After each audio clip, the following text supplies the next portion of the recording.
나름 그래도 괜찮게 많이 썼습니다. 그래도 한 2천만원, 3천만원? 3천만원 정도는 벌어다 주는 효자 녀석이에요. 고장이 지금까지도 안 났고. 페인트 말고 목공용 마감제도 스프레이 되려나요? 이게 진짜 오랜만에 꺼낸 거거든요. 제가 그레이코 에어리스 구매하고 나서 얘를 사용 안 했기 때문에 한창 페인트 칠할 때 6년 전에 사용하고 안 꺼내놨던 것 같아요. 얘는 청소도 안 해놔가지고 이 안에 지금 페인트가 들어있는데 굳었을 거예요. 그나마 간단히 청소를 해놓은 일반 이 통으로 얘기를 해보자. 작동을 하려나 모르겠네요. 응? 그러고 보니까 이게 이렇게 빠지면 안 되는데? 같이 나와야 되는데? 빠져버렸네?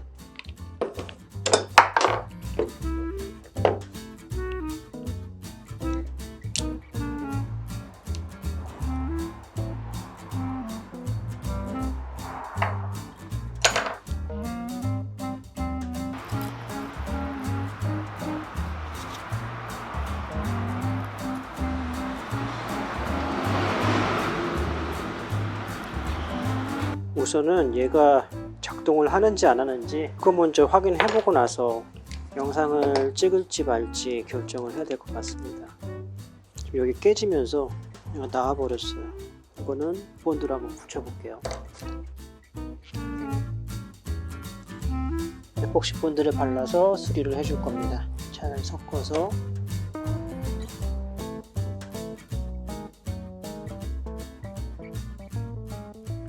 갈라진 양쪽에다가 에폭시 본드를 발라놨으니까 좀 굳으면 이제 쓸 수 있겠죠.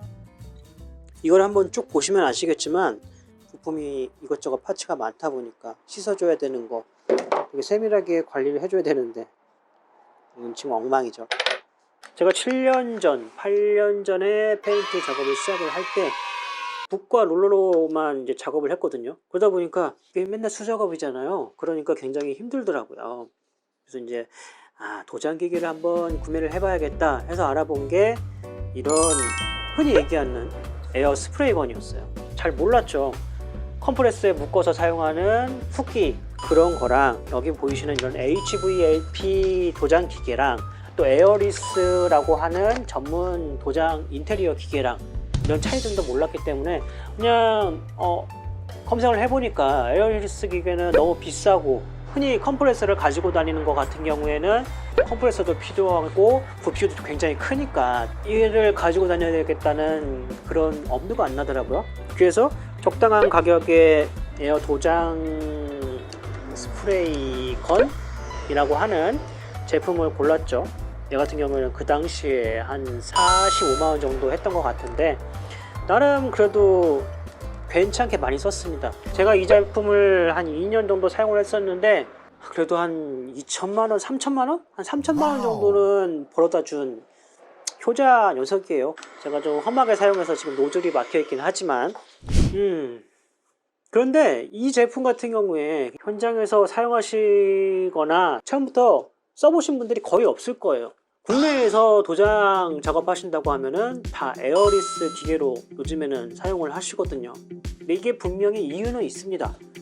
HVLP 같은 경우에는 하이 볼륨, 로우 플레저라고 해가지고 공기를 굉장히 많이 집어넣고 저압으로 페인트를 쏘는 그런 기계 방식이고요. 에어리스 같은 경우에는 공기 없이 그냥 페인트를 압으로만 밀어내는 방식이기 때문에 약간씩 작업 방식이 굉장히 달라요. HVLP 같은 경우에는 굉장히 도료가 천천히 저압으로 나가기 때문에 페인트가 줄어드는 로스율이 굉장히 작고요. 에어리스 같은 경우에는 한 번에 팍팍 이렇게 쏘잖아요, 페인트를. 그렇기 때문에 굉장히 작업을 빨리 할 수 있고 그 대신에 페인트 로스가 좀 많이 있습니다. 그래서 이제 작업 속도에 굉장히 큰 차이가 있죠. HVLP 도장기 같은 경우에는 한 짝의 앞면 한 면만 칠한다고 해도 최소한 40초에서 한 1분 정도는 걸릴 거고요. 빠르게 해도. 에어리스 같은 경우에는 뭐 솔직히 빠르게 하면은 10초 만에 해도 차차차차 장착해가지고 문 한쪽을 충분히 칠할 수 있거든요. 대신에 HVLP 같은 경우에는 천천히 부드럽게 나가기 때문에 도장이 미세 마감에 훨씬 유리합니다. 에어리스 같은 경우에는 속도가 빠른 대신에 좀 거칠고 얘는 부드럽고요. 그래서 보통 인테리어 현장에서 사용한다기보다는 자동차 도장 같은데 아니면 뭐 가구 도장 하는데 이런 데서 많이 사용을 하시죠. 그래서 현장에서 많이 볼 수 없는 거예요. 왜냐면은 현장은 인건비가의 싸움이거든요. 어느 정도 적당한 퀄리티로 빨리 해나가냐, 이게 되게 중요한 거잖아요. 인테리어 현장은 답답할 거예요. 에어리스 사용하신 분 같은 경우에는 얘 사용하면은 거의 속 터져요. 저도 처음에 그랬거든요. 너무 느려요.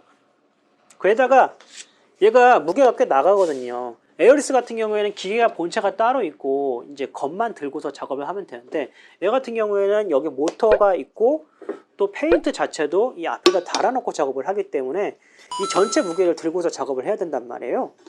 그러다 보니까 굉장히 좀 장시간 사용하다 보면 엄청 무거워요. 예.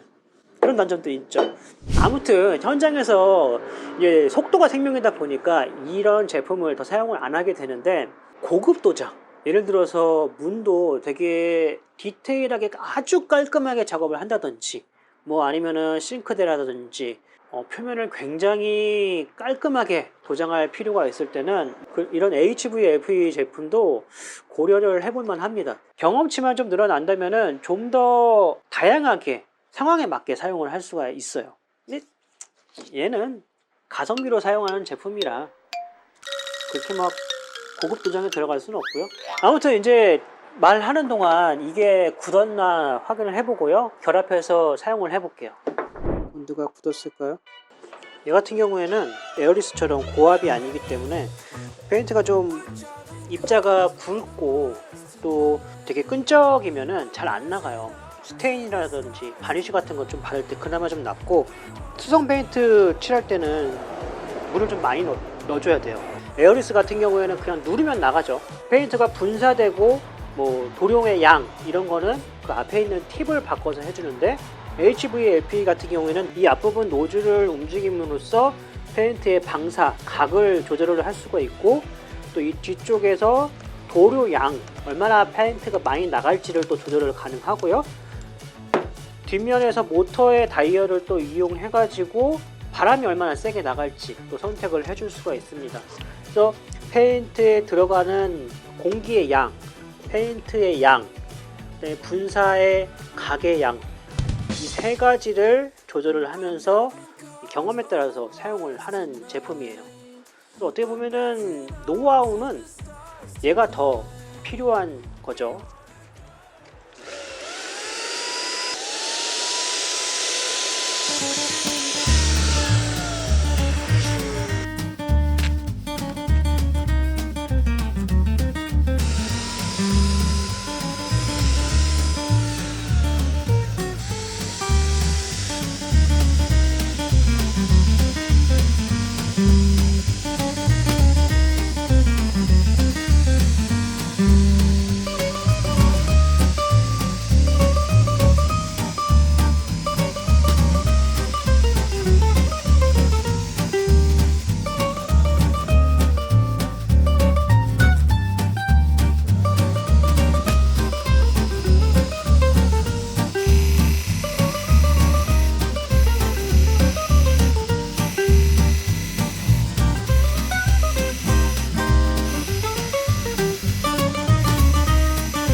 처음에는 이렇지는 않았어요. 훨씬 부드럽게 나갔고요. 표면을 보시면은 영상에는 이게 담길지 모르겠어요. 그런데 보통 에어리스로 뿌린 표면보다 훨씬 차분하게 도료가 점착되는 것을 볼 수 있습니다. 게다가 이제 에어리스 같은 경우에는 팍 하면서 굉장히 속도가 빠르게 나가잖아요. 그래서 이 손놀림을 빨리빨리 움직이면서 해줘야 되는데, 얘 같은 경우에는 이제 도료 양을 줄이거나 압을 줄여서 방사되는 속도를 더 늦출 수가 있거든요. 그래서 천천히 되게 도료 양을 발라지는 부분을 조절을 해가면서 할 수가 있어요. 그러니까 또 미세 도장을 더 하는데 편하겠죠. 대신에 지금 보신 것처럼 굉장히 속도가 느리다. 현장에서 빨리빨리 하기에는 굉장히 속 터지는 게 이 HVLP이다. 에어 스프레이건 사용해볼까? 그래서 시중에 막 그 10만원짜리 중국산 도장기기 있잖아요. 그런 거를 사용하시면은 그냥 안 쓰시는 게 낫습니다. 저 같은 경우는 얘보다 훨씬 느리거든요. 훨씬 느리고 도장 품질도 떨어지고, 뭐 영상에서 가끔씩 유튜브 보시면은 뭐 이런 거 10만원대도 쓸만합니다 이러는데, 걔 가지고 얘도 속 터지는데, 그런 애 가지고 뭐 몰딩 칠하고 방문 칠하려면 정말 속 터집니다. 차라리 그냥 그런 거 쓸 바에는 좋은 거, 롤러 좋은 거 구매를 해서 하는 게 낫고요. 최소한 한 이 정도는 쓰셔야. 근데 얘도 나온 지 굉장히 오래된 애라 추천드리고 싶지는 않아요. 일반인이 쓰기는 차라리 그냥 에어리스 대여해서 쓰시는 게 제일 좋고, 뭐 그레이코에서 나온 거 딱 한 번 사용해봤는데 굉장히 좋더라고요. 그런 제품 쓰는 게 훨씬 낫지 않을까 싶습니다. 오늘 이렇게 간단히 HVLP 제품에 관해서 한번 알아봤고요. 다음에는 좀 더 유익한 정보로 찾아뵙도록 하겠습니다. 그럼 지금까지 시청해 주셔서 감사합니다.